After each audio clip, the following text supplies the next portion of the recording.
Hey Crafty family, it's me, and I am considering joining a swap for a journal, for a junk journal, and I've never swapped a journal before. I've made lots of journals in my life, but I've never swapped one. One of my glitters fell off my shelf. Yeah, so, I mean, I've made all kinds of books. Like when I was a kid, I used to make up stories and fully write the story and illustrate it and make the books and staple them together. And it was funny because a few years ago, my sister gave me one of them. I don't know where it is. It's somewhere. Gave me one of the little books I made when I was like 5 or 6 years old. It's hilarious. But yeah, I used to make books all the time. I've just never swapped one. I don't know why. I guess I wasn't... I just joined the swapping bandwagon like less than a year ago. Yeah, it was like March when I did my first swap, and I think it was a pocket letter. Yeah, I never really swapped. I didn't know that Facebook groups for swapping really existed until last year.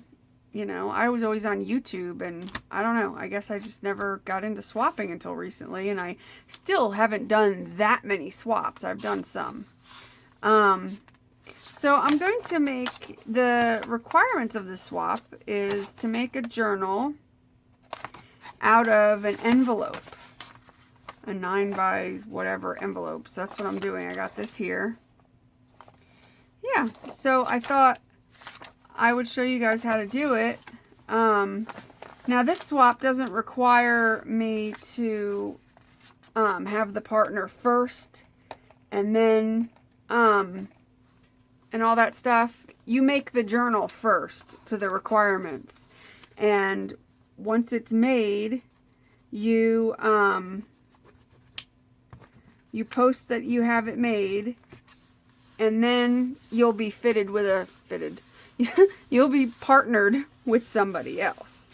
So, and that's a good idea. It's a good way to do it, because then even though you can't design it around your partner's, you know, what they want. Like normally in a swap, you talk to your partner beforehand, you find out what they like, what colors they like, and you make the project, whatever it is, to their liking. You can't do that in this situation, but it's better because it keeps people from, you know, flaking, because if it's already made, then all the person has to do is drop it in the mail. So it's kind of a good idea. So you can't even join the swap until you have the journal made, which is cool. So I don't know what I want to do on the this is the outside. What's going to happen is it's going to be folded, and then it'll have this little lip, like a little closure thing. And I'm not sure if I want to paint it yet. I'm thinking I'm going to gesso it. I think I'm going to gesso it. And then go from there, because I definitely want to gesso it and give it a kind of a, you know, a groovy kind of shabby chic-ish vintagey look. And in order to get that, I'm going to start off by gessoing it. I'm not going to put like layers and layers. I'm just going to put a layer, and it's not even going to be a very good layer, because I am going to vintage this puppy up. That's what I'm saying.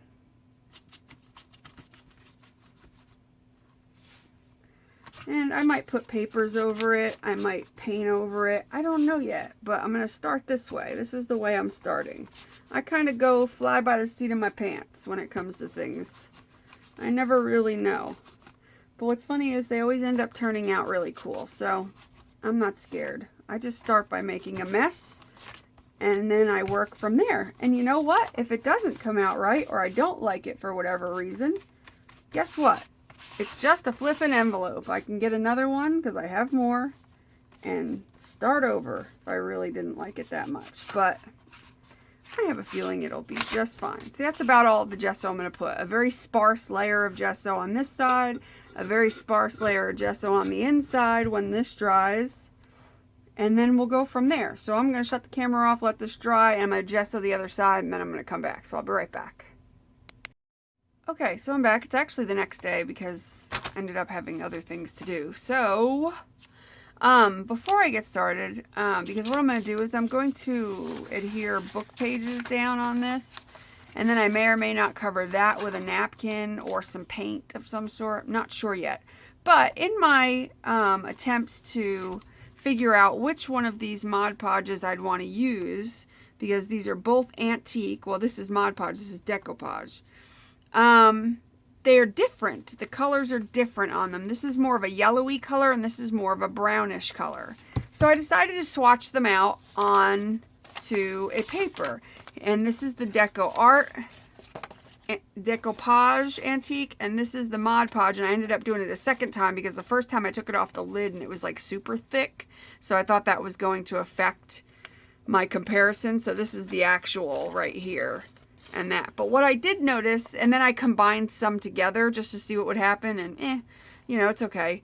I actually probably like that better than either of them, but my problem was they're so shiny, and I wasn't expecting that. The Decoupage was not as shiny, but the Mod Podge, it's like glossy, and it says antique matte, but it's like super glossy. So what I did was, and you can do this too, anytime you have Mod Podge, because even the Mod Podge matte has some sort of has a slight gloss to it whenever you dry it.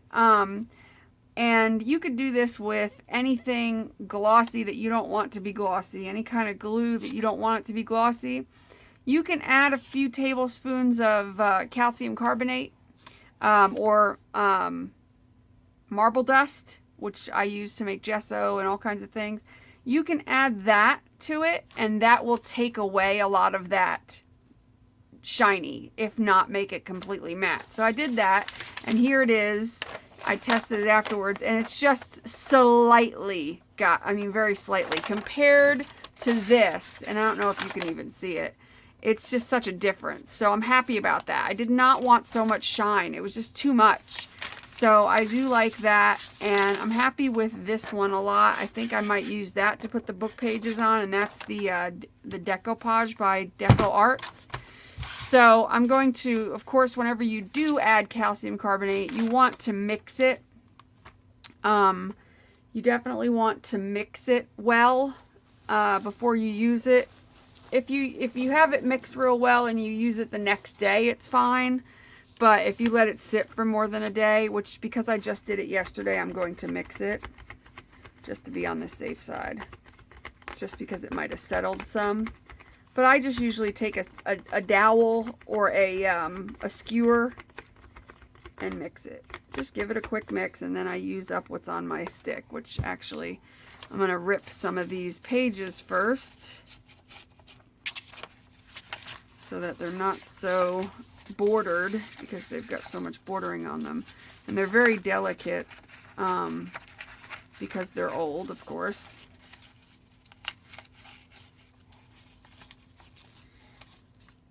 And that one kind of ripped in pieces, but that's okay.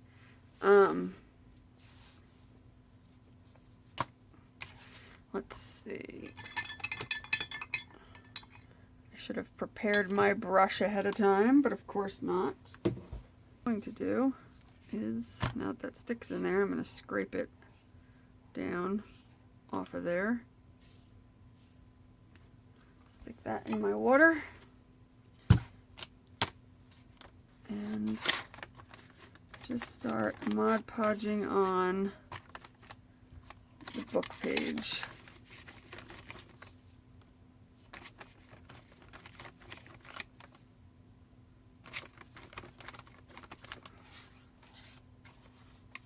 Actually, I didn't do this side. Duh. What am I, a dingbat? I ripped every side but that one. And I ripped part of it. I don't care. It's all going to get glued down. And of course, these pages are antiqued already, but I figured it won't hurt to have a little more antiquing on them with the antique Mod Podge, if that actually will really do much, which I'm not sure if it actually does a whole hell of a lot. This is the first time I'm actually using it, so we will find out.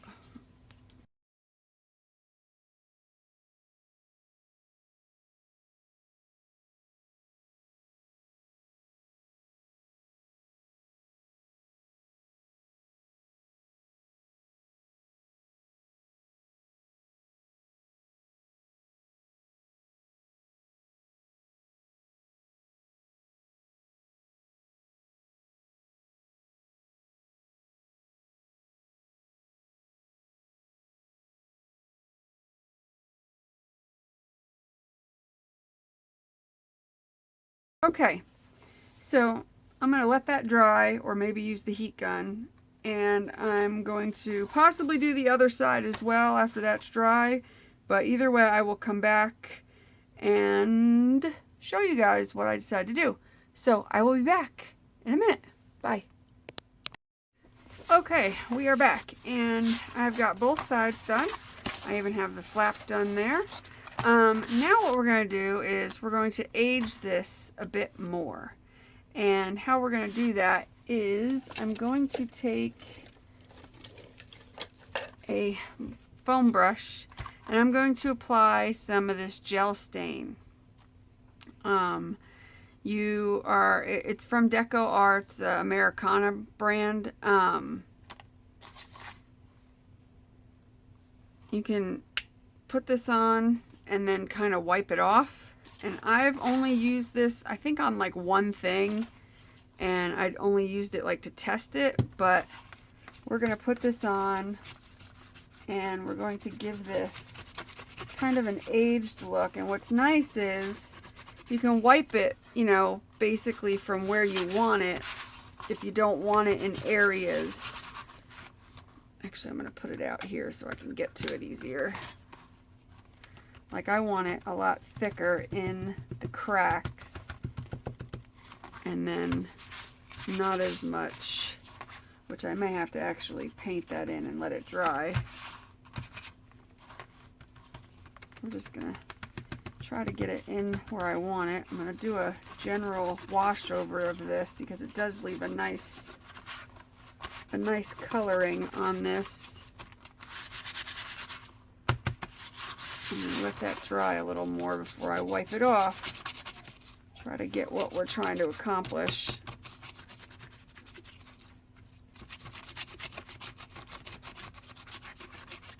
Because don't forget, this has been sealed, so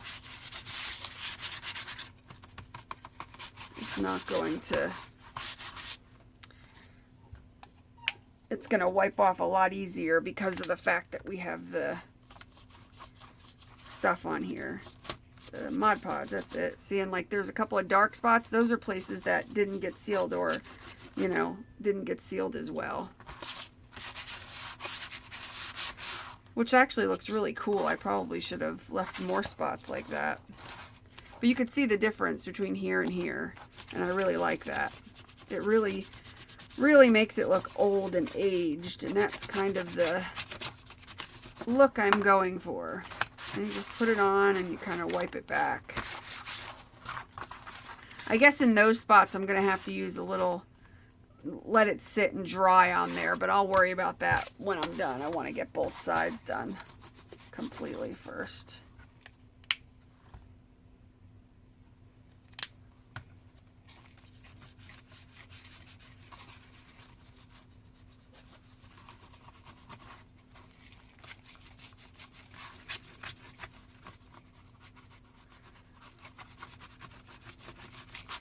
And if you don't have this stuff, you can also use paint. Brown paint, water it down a little bit, and rub it over your project and wipe it back. It's going to basically do the same thing. But since I had this stuff, I wanted to give it a try. Now what I'll do is wipe it. And if I took a baby wipe or something wet and wipe this, it would almost come completely off. So I could really take off as much as I want. Ooh, I like the way it got that edge over there. so I can really take off, you know, as much as I want in areas. Now what I'm going to do is I'm going to work on some of these open areas that I want it to really sit in. I'm going to try to work it to get it to adhere a bit more where I want it to.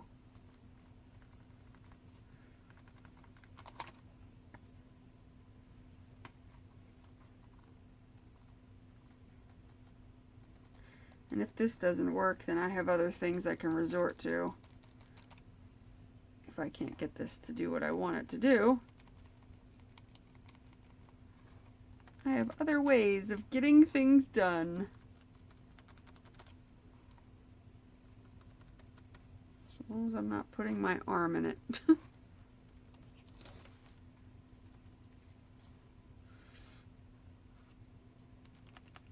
Because the longer you let this sit, the more it's going to dry and the more darker it's going to be.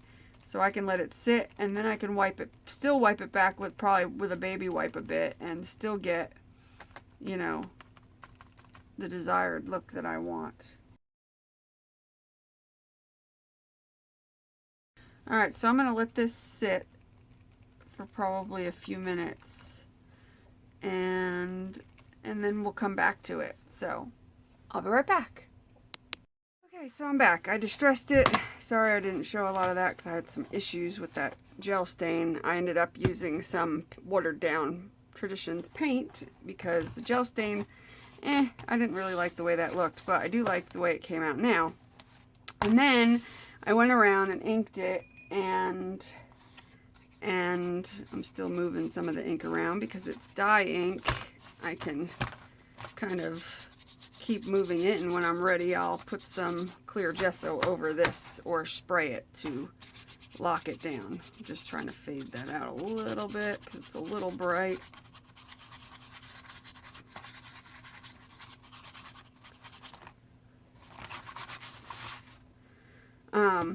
I just use a stamp pad to do it.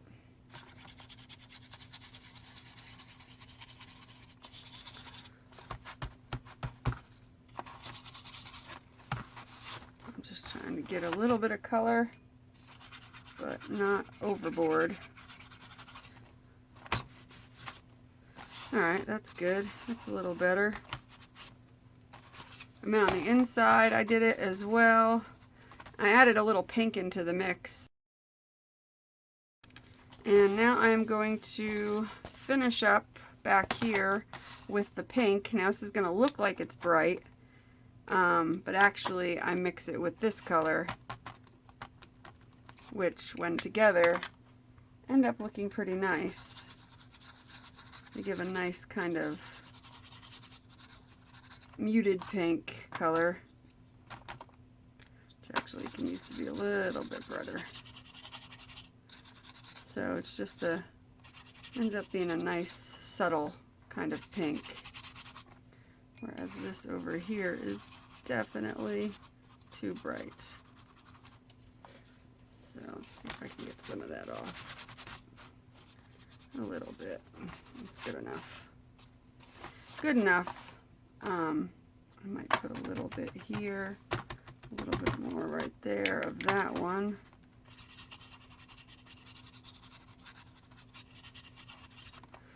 And then I'm going to dry it. So now, I don't know if you agree, but I think it looks like an old, you know, something or other. Looks like an old something or other. But it'll be, you know, that'll be the flap. And I'm going to figure out what I'm going to put on the front of it. I haven't decided quite yet.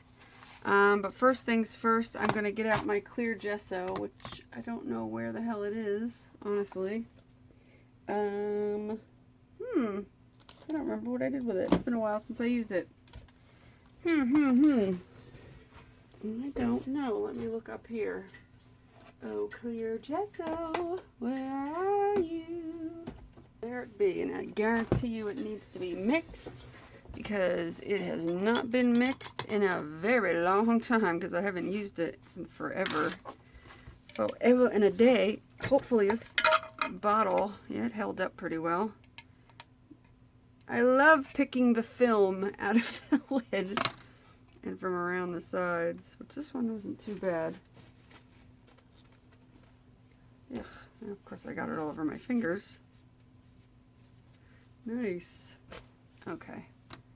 Yeah, oh yeah, it's got, and that's the thing with my clear gesso. I haven't mixed this in probably 6 or 7 months. I haven't used it, so a lot of the stuff, look, is on the bottom. It's still perfectly fine. It just needs to be mixed really well. That's how the homemade gesso is, whether it's clear or the white gesso or the black gesso. If it's homemade and you haven't used it in a long time, you definitely want to mix it really well.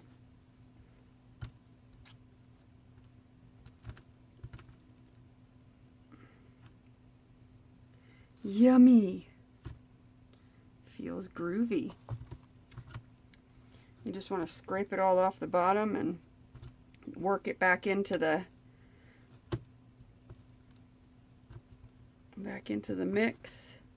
Usually takes a few minutes. If you use it like once every couple of months, it won't take long at all to mix it. But if you don't use it for 6 or 8 months, then it's going to take you a few minutes to mix it. That's just how it is. But if you don't mix it, you're not going to get what, you know, clear gesso is. You're not going to get anything. You know, all the marble dust settles to the bottom. So if you don't mix it, you're just basically getting glue and water. And that's not clear gesso. All right, we're starting to get in the groove.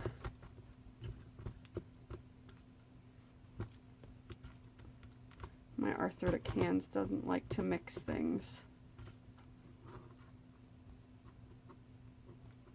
I wish I had one of those mixers that you stick into things and mixes. That would be great. It's getting better. It's definitely much easier to mix now.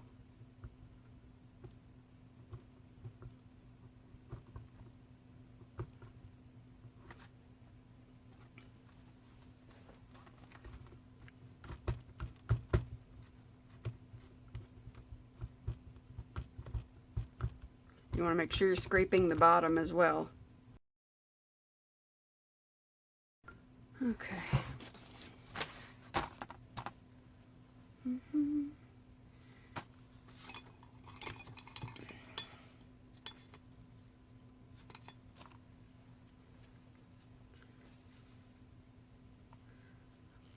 Alrighty, we're all mixed. Ready to go.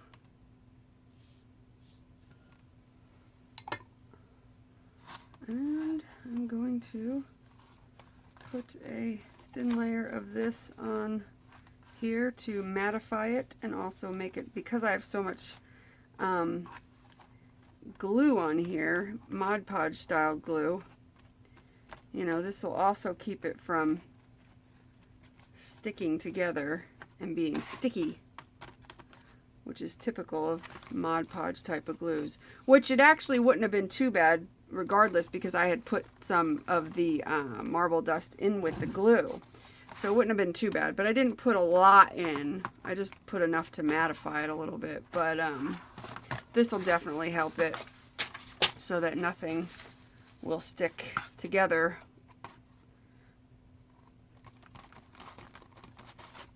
And it'll seal in the inks that I just put on and give the whole thing an extra layer of protection as well.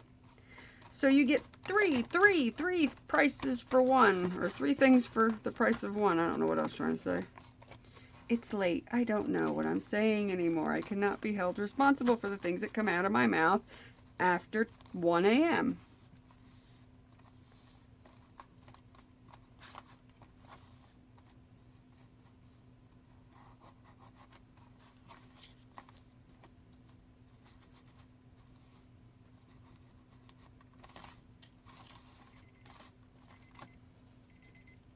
I'm gonna do this, dry it, and I'll be right back.